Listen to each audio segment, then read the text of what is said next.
Well, welcome everyone. Thank you so much for tuning in. This is our second episode of La Historia Uncovered. I just want to take a really quick second to thank our partners, We All Grow Latina, Puede, Bese, and of course, Latino Rebels. I am just so excited that all of you are tuning in and are supporting this project that I really am bringing you from my heart.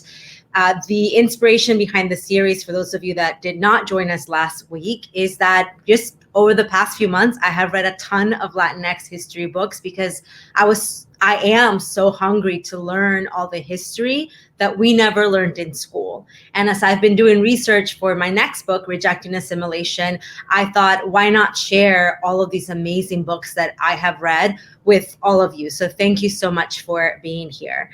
Ed Morales, who is going to be joining us here in just 1 second, is an adjunct professor at Columbia University Center for the Study of Ethnicity and Race.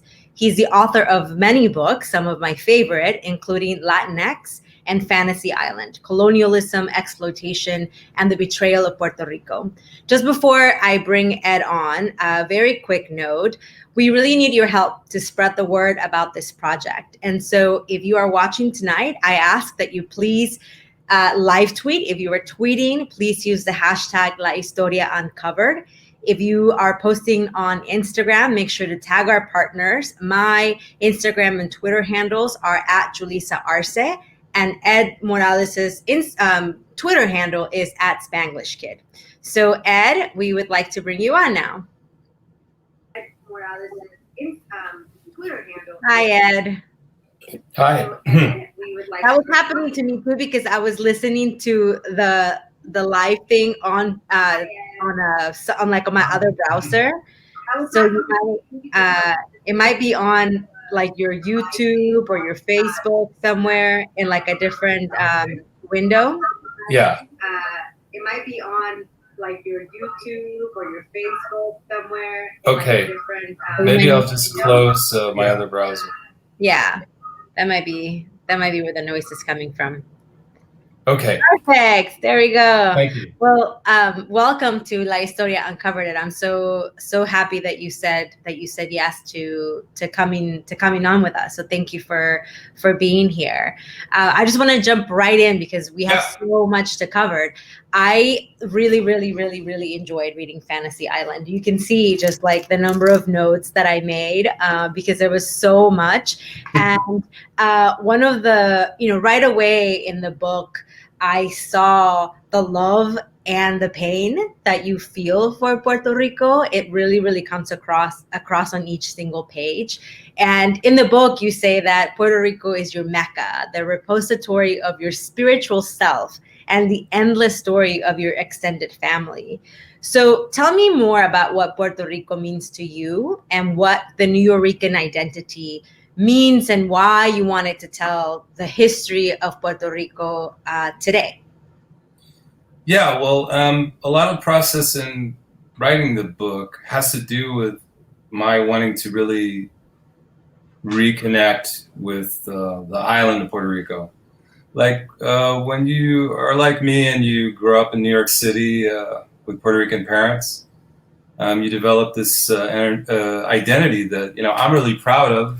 It's bilingual. It incorporates a lot of what goes on in New York. All the different cultures, African American culture, ethnic European culture, and that's really like my default state.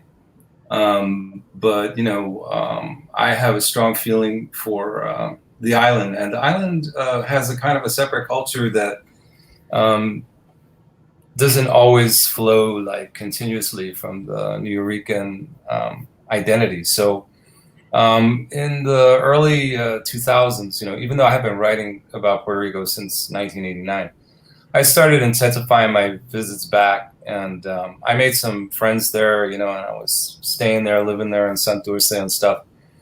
And I forced myself to just be in conversations all the time in like very thick Puerto Rican Spanish and really understanding what's going on there. And it made a big impact on me and helped me really understand what it's like to be a local and understand like who's the local politician and where do you go and where do you hang out and what's popular and what people say. Like people said at the time, like, "Hey, que es la que?"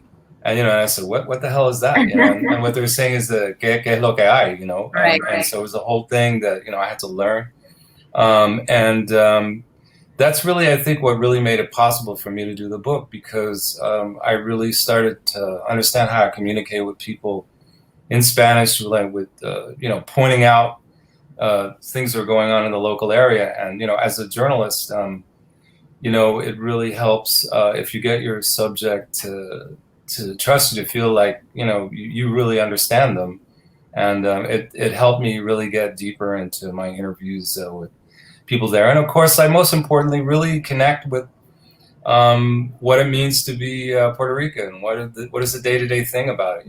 My parents, they have this house out in the rainforest, and that was the way I knew the island before. So I had a very visceral understanding of the island, and it also really helped me connect to, the fact that like I'm kind of a country boy and a city boy at the same time, because my parents are from the country, and so the Puerto Rican side was really about connecting to the country. But then, as I said, in the early 2000s, I was hanging out in the metro area, so I got into that sensibility too. So, I think it's painful, but more New Yorkers should really try to dive deep into what's going on there, and not be afraid when people reject your Spanish and stuff, and just hang with it. Right. And I see that. I sort of see how how there's a shift between like your Puerto Rican identity and like Puerto Rican identity, and how those two are sometimes in conflict, or it felt like sometimes they were in conflict with one another. And I think part of understanding that, and we were talking about this last week when we were talking about the just like the different Latin American countries and how their independence fights kind of helped to shape some of how we experience the United States today. And so I want to take a little bit of a step back, because chapter 1 of your book just really goes into the colonial history of Puerto Rico. And as I mentioned last week, we were talking about the Cuban liberation struggle, and we talked briefly about the Dominican Republic. And so I think part of what I really learned in this book was a deeper understanding of what led to Puerto Rico being robbed of its independence. And so I'm wondering if you could tell us more about that history of why was it that while there was all this Caribbean islands gaining their independence, Puerto Rico was not able to gain its independence at that time? Yeah, well, the struggle for independence with Puerto Rico in the late 19th century was intimately connected to Cuba. The leaders of the independence movements in both countries communicated a lot, and the design of each country's flag reflected that period, because one is kind of the inverse of the other. But what happened was that when the U.S. fought the war with Spain, it acquired Cuba and the Philippines and Puerto Rico, and they decided to let Cuba and Philippines go because it was more of a challenge for America or the United States to directly control those places. Particularly, the thing about Cuba is that there are a lot of Black people who organized themselves militarily to fight for independence, and the U.S. was worried that if they continued to control Cuba, that there would be a potential insurgency from those forces. But Puerto Rico was much smaller. It had a less intense independence movement, and the U.S. saw it as a place where it could project its power militarily, because it's the last of the Greater Antilles, and it's sort of like an entryway into the New World, at least by sea. So the U.S. decided to hold on to Puerto Rico, and they eventually made it an unincorporated territory, because they invented the idea of unincorporated territory, because before that, territories that the U.S. acquired were in line to become states. But right from the beginning, particularly if you look at the records of the discussions in Congress about whether Puerto Rico was suitable for a state, they immediately thought like Puerto Ricans were racially inferior, too much black blood, mongrels. There's a prejudice against mixed race people as well as black people, not as intense, but there is. Right. They right from the start, the unincorporated territory was a status that was created that really implied that Puerto Rico would never really be a state, that it would be always in this limbo, that the U.S. would control its economic destiny. But as we were talking earlier in our email, the Jones Act in 1917 was passed, and it made Puerto Ricans U.S. citizens. Some people say it's because they wanted more conscripts for the army in World War I, but in general, it was kind of a solution to problems that they were having, because Puerto Ricans were trying to come to the U.S. and they had no nationhood, and so there were all these legal problems. They decided to give Puerto Ricans citizenship, but it's a limited citizenship because, as you know, Puerto Ricans can't vote for the president, and they don't pay federal taxes, and don't have they have no voting representation.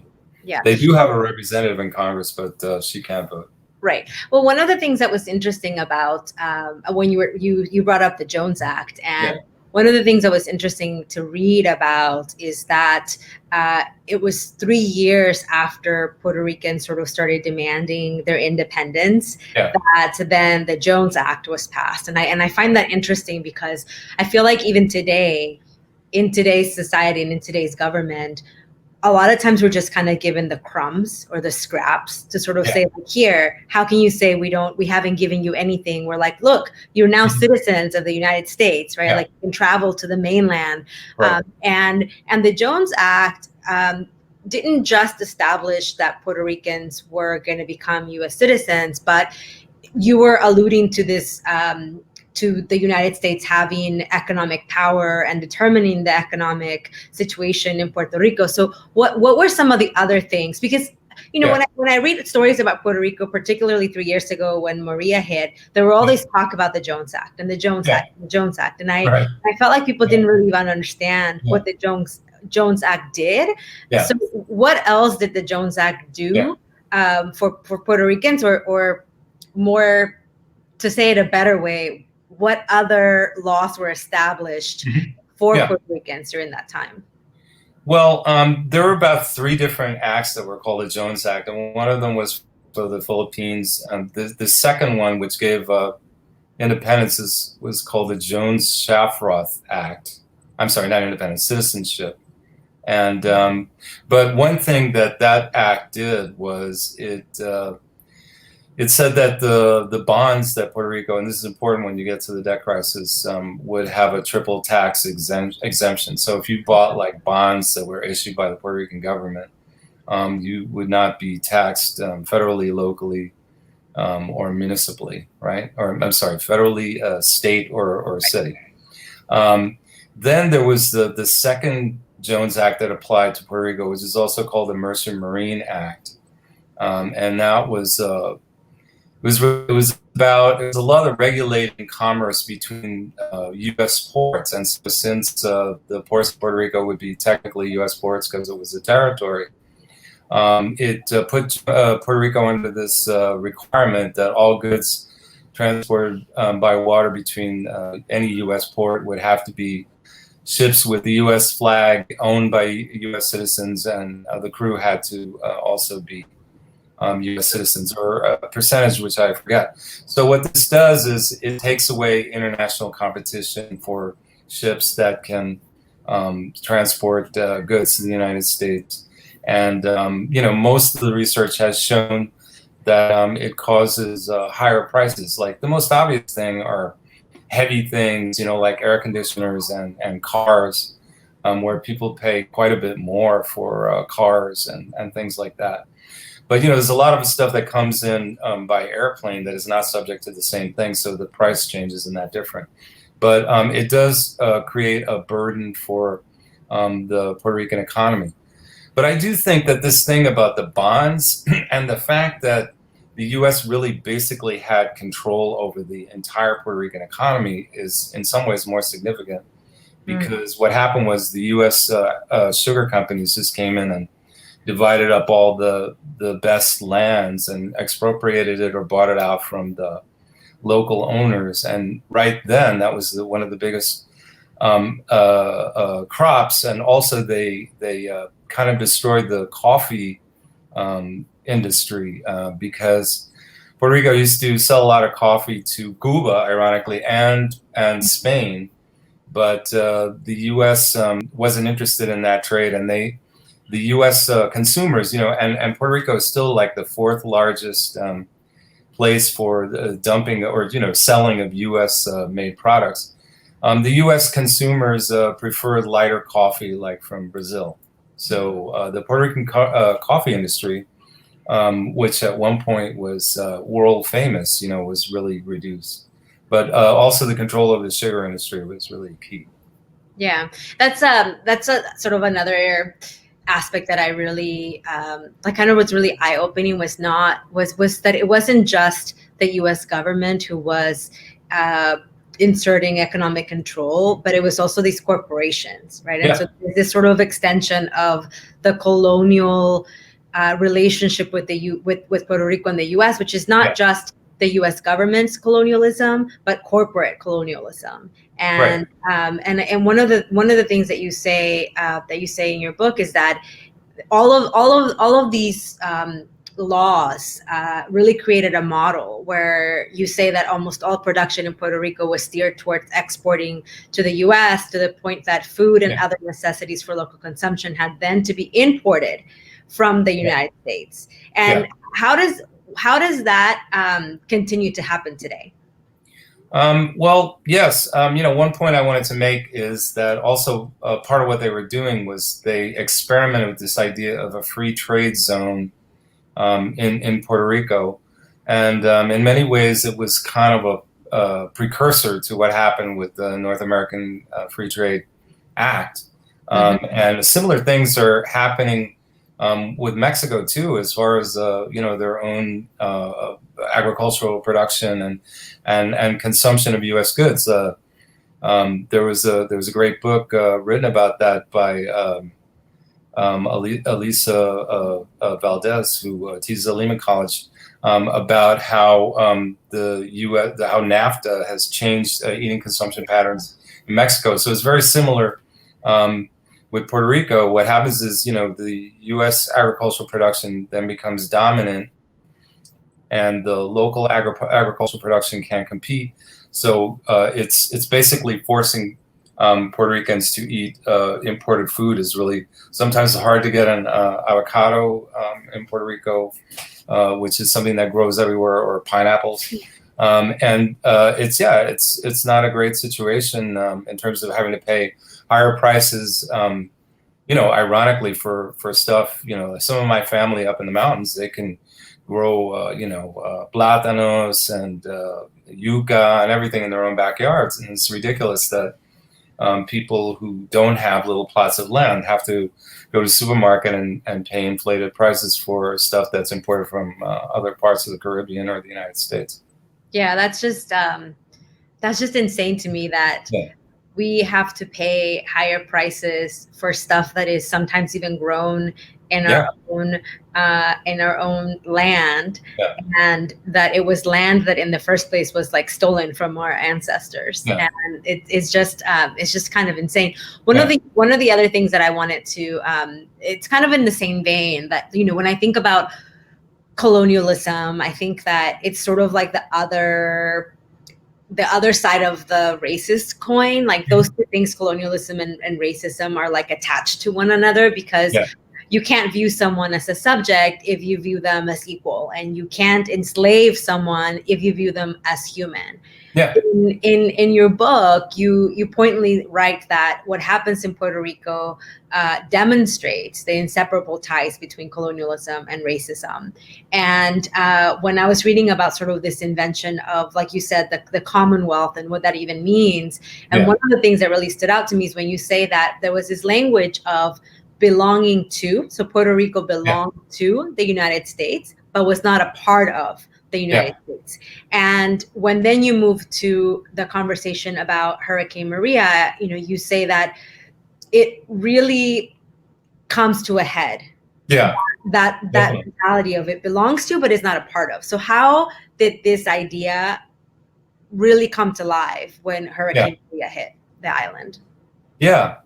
Well, the belonging to but not a part of is from the Downs versus Bidwell, which is these cases called the Insular Cases those were decided before the creation of the Commonwealth, but it's all connected.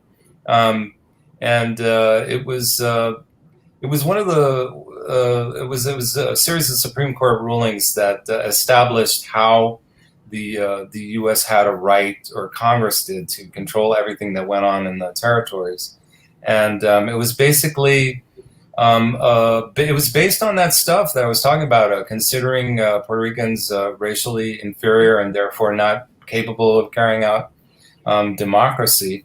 And those decisions were ruled on by some of the same Supreme Court judges that ruled on Plessy versus Ferguson. So I talked to a law professor who was in the Second Circuit in Boston, who's Puerto Rican, and his name is Juan Torruella. And he says that Puerto Ricans are separate and not equal, right? Not separate but equal, but separate and not equal. And so that's, that is kind of a precedent for the way that the U.S. Deals with Puerto Rico. It's one of the reasons it came up when they imposed PROMESA, which is the Fiscal Oversight and Management Board that is supposed to restructure the debt. It was challenged, but the Supreme Court decided that Congress could do whatever it wanted to based on these insular cases. But with the hurricane, the Commonwealth was set up, in 1952 because there was a series of nationalist insurrections that happened in the late 40s and early 50s, even before that, and the U.S. was really worried about so many people rebelling and the nationalist movement growing. So what they did was they made being a nationalist sort of illegal, sort of the way that Trump now wants to make New York a anarchist, center that needs to be repressed. For a while you couldn't display the Puerto Rican flag or sing a nationalist anthem without being subject to fine or arrest. So they created the Commonwealth to create an illusion that Puerto Rico had a semi-autonomous control of their own affairs. And that kind of worked for a while because, they did this Operation Bootstrap, which propped up the economy a little bit and created a small middle class. But all of that, that's kind of like the thesis of my book, this illusion, this fantasy that Puerto Ricans had about having control over the affairs or having a degree of autonomy. It came crashing down around the period of the debt crisis and Hurricane Maria. And it was another Supreme Court decision that happened right around that time that reasserted Congress's control over Puerto Rico. And then, when you had the hurricane, it's just you have the impunity of the Trump administration saying whatever they wanted to about Puerto Rico and distributing like 10 times as much money for Houston and Florida, and then really delaying the money. All of that had its roots in the insular cases and basically the treatment by U.S. Congress of Puerto Rico and the territories as being places that didn't really have a full protection of the Constitution or real autonomous democracy. Yeah, and when you were talking about sort of the differences between the U.S. government's reaction to the hurricanes that affected Houston and Texas, and that affects Puerto Rico. And there was just such a disparity. And I mean, one of the things that really just like makes my blood boil is when I see people on Twitter talking about how Trump signed the biggest aid package ever in Puerto Rico. And I'm like, and I learned this from you, which I was like, well, do you actually realize that like $5 billion of that were actually loans and not grants? And so it's like further indebting the island, which is already in so much debt. And I mean, just this week, right, there was an announcement of new aid to Puerto Rico, but that aid was actually earmarked back in 2018. Right. So how can we better talk about the aid that went to Puerto Ricans during Hurricane Maria in a way that is like truthful? Right. Well, I mean, what's true about it is that there were several corruption scandals with the money that FEMA was allotting to Puerto Rico. There was firstly the Whitefish Scandal, where the person who was related to the Secretary of the Interior, got a sweet deal. They had no experience in doing, grid reconstruction, and they got the deal. There was another deal which resulted in the arrest of two FEMA officials who had given another sweetheart deal, another contract there. One part of the money that's Trump authorized is supposed to go to education, and the Secretary of Education, who is an Anglo-American who spoke very good Spanish, who was the Secretary of Education, Julia Kelleher. She was indicted on several charges of fraud, misdirecting a lot of the money that was intended for the educational system into her own accounts. So, it's a classic example of what Naomi Klein calls disaster capitalism, that there's a natural disaster, and then the government allows, kind of a feeding frenzy for connected corporations. And this might happen again. Now I got a long piece that's coming out in The Nation in a few weeks about the privatization of the electrical authority. Right. And, a lot of that is also something that's being done, without enough consent by the Puerto Rican people, and suspiciously easy contract awarding, corruption in the review process. So a lot of those details I'm going to be reporting about. That's but the thing is, we can blame Trump for a lot of things, but a lot of these corrupt practices went on under various administrations, Democratic and Republican. Yeah, and I definitely want to get to that part of the different sort of political parties in Puerto Rico and the island, which are totally different. But I just want to, I don't want to move too fast through the subject of the debt in Puerto Rico, right? Because that's a huge part of your book that you talk about. I have it all upside down. That's a huge part of your book that you talk about, is sort of the accumulation of the debt. And you also write about it in such a way that it made me realize so many things. But one of the things that you say is that the debt in Puerto Rico is framed through racist and classist tropes, because whether it's the media or politicians blame the people of Puerto Rico for accumulating the $72 billion of debt. And it certainly is true, as you were very honest about in your book, and even just now, that there is corruption and there has been some mismanagement, but $72 billion were not accumulated purely because of mismanagement. So can you help us to better understand how the colonial and imperialist relationship with the U.S. contributed to the accumulation of the debt in the first place? Yeah. Well, I mean, there's a lot of layers to that. I mean, I'll try to be, not go on too long about it, but that's why people should read the book, because that's where you learn so much more. Puerto Rican government has been borrowing to pay off essential services and just pay like government employee salaries since going back as far as the 1970s. I mean, really, the root of the whole problem is that Puerto Rico does not have an independent economy.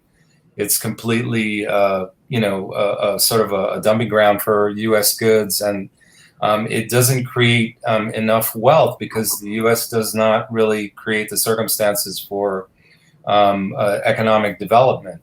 Like Puerto Rico has one of the lowest GDP to GNP ratios of any nation or municipality, nation or colony or whatever territory in the world. And what that means is that the percentage of the amount of wealth that it creates compared to the amount that's retained on the island is very low. At one point, it was almost the same as Iraq right after the Iraq invasion, and you know what happened there. Puerto Rico does not really have an economy that is designed to grow and create opportunities for its people. It's really just about creating profits for U.S. corporations that are invited to come into Puerto Rico with these enormous tax breaks. Now, that's another part of the story. Right. They started borrowing in the 70s because of the oil crisis in the U.S. and because the U.S. recession affected Puerto Rico's economy. But going back to if you move forward to the 90s, like the Clinton administration decided to get rid of this 936 section in the IRS code. And what that means is it's just a section 936. It's a rule in the IRS code, which allowed U.S. corporations to go to Puerto Rico and not pay any taxes, basically. And so when Clinton decided to cut that out because he was trying to negotiate with these new conservative Republicans who were saying you got to cut back on tax breaks to corporations because we're not balancing the budget. And so so it was a political move, but it wound up really screwing Puerto Rico because that was kind of the only thing that was keeping some small economic, it was creating small economic growth. So once that stopped, Puerto Rico went into like negative economic growth for like 10 years between 1996 and 2006. And then after that, it's been in complete recession. So that's part of why Puerto Rico had to continue. That's when the debt really took off after 2006. And what happened was that, another thing that I explain is like the global economic system began to depend more and more on speculation on debt. And that's what happened in the 2008 recession. If you remember, it's because they kind of went into this crazy casino-like speculation on debt. And they started packaging together these bad debts. Like, that's another reason why it's racist, because what happened in 2008 or in the years leading up to it is that they lent a lot of money to people of color who they knew could not pay the debt back on the house. But they used it as a tool to speculate on it. So some people would bet that people could pay back, and some people would bet that they couldn't pay it back. And some people were betting on both sides. So it was a crazy thing, and the whole system fell apart. And that's why there was a crash in 2008. So then after that, these people who speculated on debt, they started going to other places like Argentina and Greece. So what happened is these vulture funds, right, which are hedge funds on steroids, that they specialize in investing in countries that are doing really badly. What they do is they buy their debt at really low prices, and then they are depending on court decisions so that they can recoup the entire amount of the debt. So in other words, I'm betting that you can't pay your student loan for $45,000. I'm going to buy your student loan for $10,000, and then when you get taken to court, I'm going to get the whole $45,000, and then I make $35,000. And so this is something that Puerto Rico became part of this Wall Street game, and unfortunately, Puerto Rico was just trying to. Both administrations were guilty in being led astray or knowing that it was all kind of a game and sort of profiting on the side. But it's essentially a global finance, Wall Street driven deal, that knew that Puerto Rico, in the book I talk about how the credit rating system, how could they actually rate these bonds as something that's worth something when Puerto Rico had shown no economic growth for years? There was no prospect of economic recovery in Puerto Rico, but still they were selling these bonds, Yeah. and so it was ridiculous. Yeah. Sometimes I just feel so, I think you know that I worked on Wall Street for 10 years, Right. and I was there during the financial crisis. I was not Right. directly doing mortgages, That's right. I forgot about that detail. but I was there, and Yeah. reading your book, I was really, Yeah. I really just confronted with the fact that whether or not I was directly working on these bonds or on these deals, but I was working there and I was part of that environment. And I actually remember the very first time I went to Puerto Rico, I went there for a meeting, and it was a financial meeting that I went there to go, sell some financial products. And I landed on the island, went to a lunch for an hour, went back to the airport, went back to New York. I hadn't thought about that trip until I read your book. And I thought, wow, like that, like I was part of that problem. I mean, it's not all on me. Well, we're all part of the problem. But I was there. Nobody stopped this from happening. Yeah. We had the chance to stop everything, but we didn't. Yeah, but sort of just really understanding. Now I really have a deeper understanding of when Puerto Ricans say this debt is illegal, and we need to a lot of the debt needs to be forgiven. Now I understand what it really means and where it's coming from, and that it's not just this it's not just rhetoric. It's not just Puerto Ricans sort of saying we need to get rid of this debt. Like there's actual real reasons behind it. And so I thank you for helping me sort of just understand that. I just want to make a quick note. I have a couple of more questions, but then we are going to be opening it up to the audience for questions. So if you do have a question, just sort of start thinking about what that question is, and then I'll cue you when to enter that question, because I'm so glad that there is a lot of comments coming through. But what that means then is that if you've already posted a question, I have not seen it. So I will ask you to repost that question again once we get to that part of it. I wanted to shift gears just a tiny little bit to, this past week, it was reported that migrant women at a detention center in Georgia were being forcibly sterilized against their will.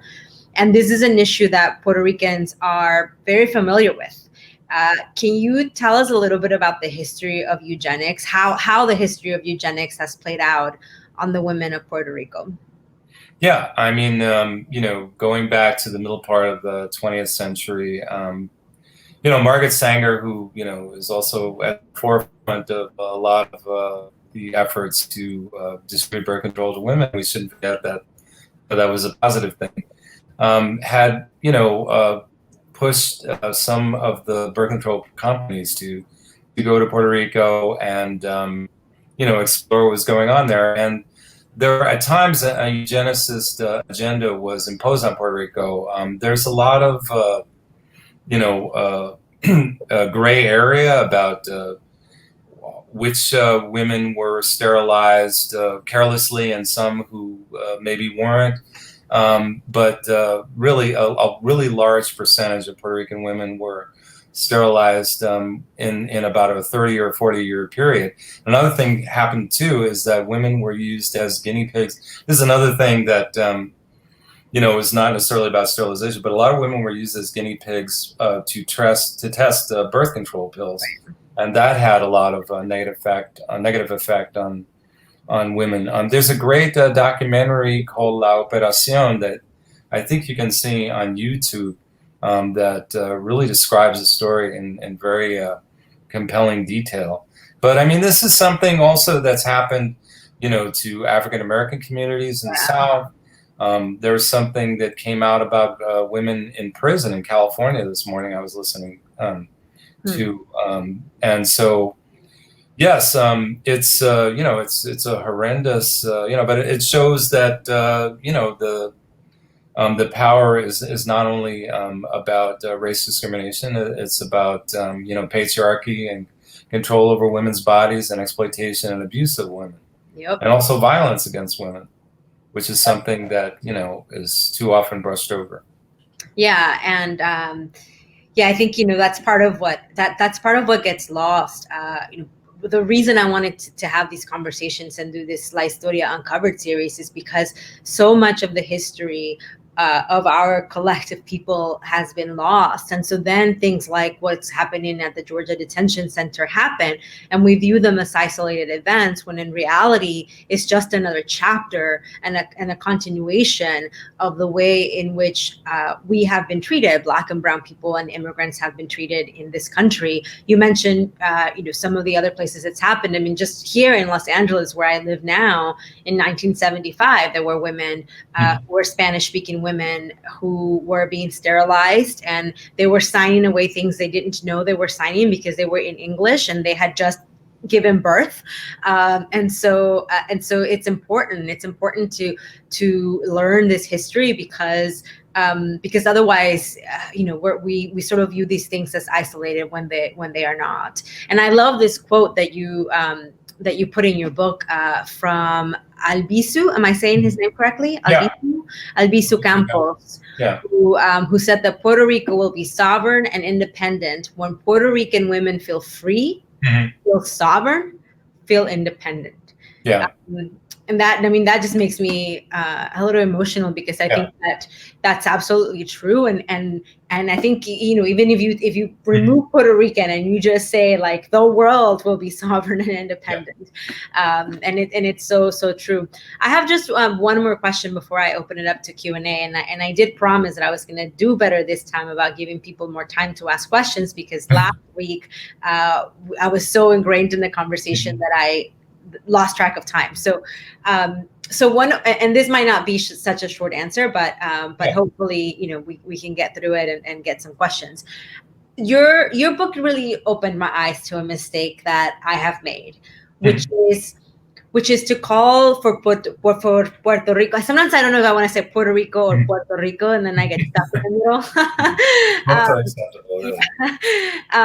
But I've sort of like gotten on the bandwagon of calling for Puerto Rico to become a state, thinking that that's what's going to get some equality for Puerto Ricans. And then reading your book really made me realize that, in fact, many Puerto Ricans do not want to be they do not want Puerto Rico to be a state.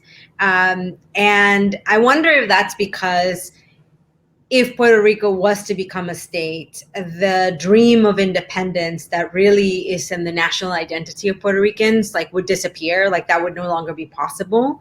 And then what do you see as the future for Puerto Rico?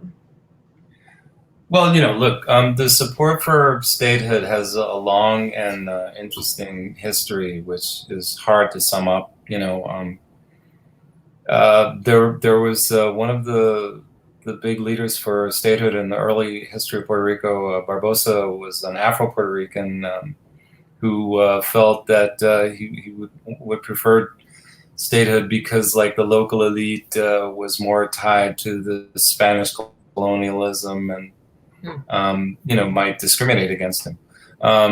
There have been proposals, like a colleague of mine at Columbia was involved in this radical statehood proposal in the 1990s that talked about why not become a state, because Puerto Ricans would have more power than you know, not than just having a representative at the UN. They'd have representatives in Congress, and Puerto Ricans would be more able to be involved with progressive and radical movements in the U.S.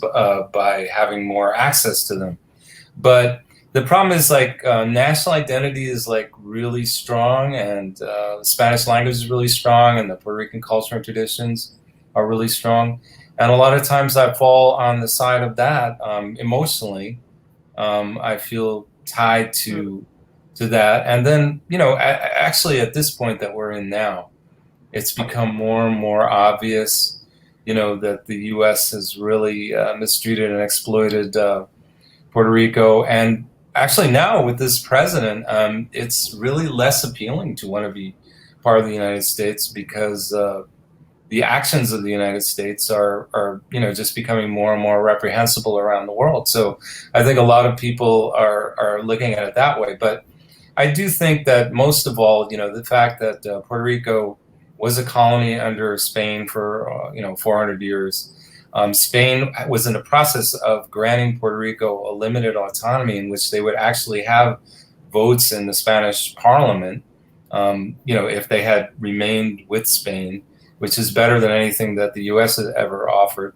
And so the sadness of almost being autonomous, really on the path to independence, compared to the absolute subjection, really, of the Puerto Rican people to U.S. control for the last 120 some odd years, I think really makes a lot of Puerto Ricans not want to choose the option of statehood. But if you really look at what's going on in Puerto Rico itself, statehood has a lot of supporters, and they're on both sides. I mean, some are Republicans and other are Democrats. Sometimes the statehood movement is really allied to the same kind of reactionary right-wing forces of Trumpism. Several of the main statehood party politicians in Puerto Rico are in favor of Trump. But which I cannot understand, but citizenship as security. What I favor really is, it's kind of a very strident position, which is independence with reparations. Yeah. Using the legal justification that the U.S. did never allow Puerto Rico to become a state because of racial discrimination, and has pretty much prevented any kind of developing economy in Puerto Rico for all this time. So that really adds up to quite a bit of money. And I wouldn't want independence without I think that Puerto Rico, to be cast off into the global economy, after the way that's been. Right. It's no, I think if there was a moral argument, that I think that independence with reparations is what I would favor.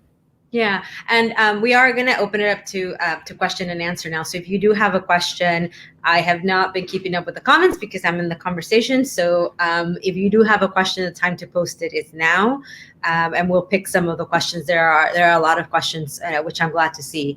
One of the, just while the questions are coming in, I just wanted to say that in sort of this concept of reparations, I was reading that when Haiti became independent from the French were demanding that Haiti pay them $150 million or francs, or I don't remember the sum of money, but that Haiti should pay them because of the slaves that they were now losing.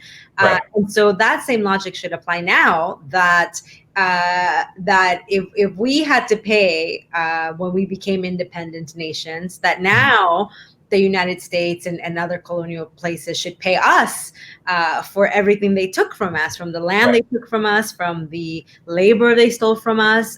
So I think that it, is, to me, it's not even just like a moral argument, which it is, but it's also a practical one. Okay, so here is a question. What is an action an everyday Latina like me can take to support Puerto Rico, dismantle further information, push policy change with my representatives? So what can people do to stand up for Puerto Rico and to stand in solidarity? Yeah, well, Salisa, if you're out there out west, there's a representative, Raul Grijalva from Arizona, who is the head of the Natural Resources Committee, that actually has proposed legislation to change some things about the Fiscal Oversight and Management Board, which we didn't talk about that much. He wants the U.S. to pay for, Puerto Rico government itself pays like millions of dollars for this board that is, controls everything about the economy. And he also wants a new audit, debt audit. So a lot of organizations that are affiliated with the Democratic Party support this plan, but I think that it should go. I think that people should advocate for debt forgiveness for Puerto Rico. I mean, if you're willing to advocate for debt forgiveness for student loans and other things like that, I mean, Puerto Rico, needs, top economists from Columbia University say that 90 to 95% of the debt should be eliminated for any chance for economic development. So I think that's really the main thing. And if you can see what the government has done, the both the Republicans and Democrats have been screaming about balancing the budget, and they don't want to spend too much money. And then with the COVID crisis, they suddenly came out with trillions of dollars. So, where'd that come from? And that would pay for times over for Puerto Rico's debt. So I think that canceling the debt is really, to advocate for that is, strong thing that you can do for Puerto Rico. Yeah, thank you. And I will just say that, another thing you can do just to support this work is to buy Ed's book, Fantasy Island. We've posted a link on the chat where you can buy it from our indie book partner, Creating Conversations. So you are supporting the author and supporting local bookstores. So we can take another question. Here it is. I haven't had the chance to read your book, but adding it to my list. I call Puerto Rico my happy place. Want to learn more other books that you would recommend? Yeah, there's a book on Haymarket Press that's edited by a colleague of mine, Yarimar Bonilla and Marisol Lebrun. That's called Aftershocks. I forget the subtitle. I actually have a chapter in the book about just part of the debt crisis, but most of the book is not about economic things. There's a lot of poetry. There's a lot of political essays. There's a lot about the people who are making art, community movements. A lot of the a focus on women. So that's a great book. Another book that I like is called Puerto Rico in the American Century by Ayala and Bernabe, these two professors. And then if you're curious, Nelson Dennis has a book called War on All Puerto Ricans, which is a little controversial because it bends the truth a little bit about history, but it's kind of an exciting read, and it makes clear good guys and bad guys, when we talk about with the situation in Puerto Rico. Yeah, thank you for those recommendations. And also in the back of your book, you have notes. And so there's a lot of books that you read in your research for the book. Yeah. So there's also a lot of other books you can read from notes.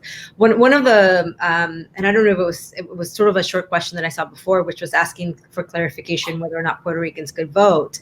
And so that is an important thing because Puerto Ricans who live on the island cannot vote in presidential elections. Right. But if a Puerto Rican then moves to one of the 50 states and they establish residency in one of the 50 states, then they are able to vote for the presidential election. Did I get it right? Yeah, it's true. Once you move to the mainland, you live pretty much as a regular American citizen.